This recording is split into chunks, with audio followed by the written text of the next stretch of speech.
আমরা যারা মাইক্রোসফট ওয়ার্ডে কাজ করি আমাদের বিভিন্ন কাজের প্রয়োজনে বিভিন্ন সময় বিভিন্ন ধরনের অ্যাপ্লিকেশন, ইমেইল, বিভিন্ন চিঠি এইগুলো আমাদের লেখার প্রয়োজন হয়।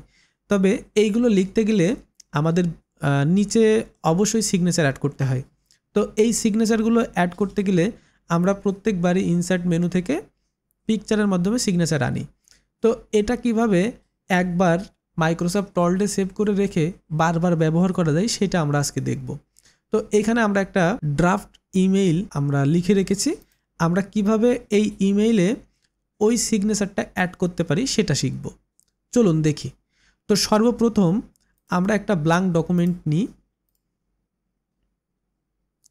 এবং ইনসার্ট মেনু থেকে পিকচারে যাই এবং দিস পিসিতে যাই।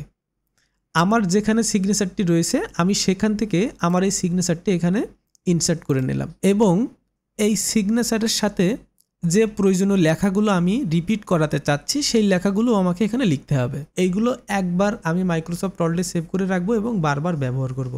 তো এইটা করার জন্য আমরা কন্ট্রোল এ দিয়ে সকল বিষয়বস্তু একসাথে সিলেক্ট করে নিলাম। তারপর ইনসার্ট মেনু থেকে কুইক পার্টস নামে এই যে আইকনটি আমরা দেখতে পাচ্ছি কুইক পার্টস, এই কুইক পার্টস আইকনে আমাদের চাপ দিতে হবে এবং save selection to quick part gallery এইখানে আমাদের ক্লিক করতে হবে।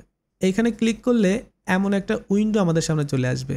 এই উইন্ডোতে আমরা একটা নাম দিয়ে দেব, যেমন আমি এখানে নাম দিলাম ডি। এটা লিখে আমি ওকেতে চাপ দিলাম।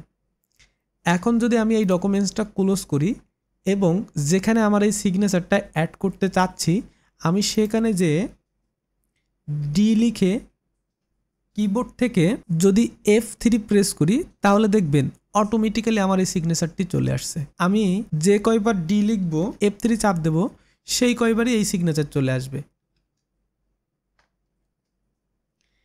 এই টেকনিকটি ব্যবহার করে সহজে আমরা কোনো সিগনেচারকে মাইক্রোসফট ওয়ার্ডের ভিতরে সেভ করে রাখতে পারি এবং আমাদের প্রয়োজনে বিভিন্নভাবে বিভিন্ন জায়গায় এটি ব্যবহার করতে পারি।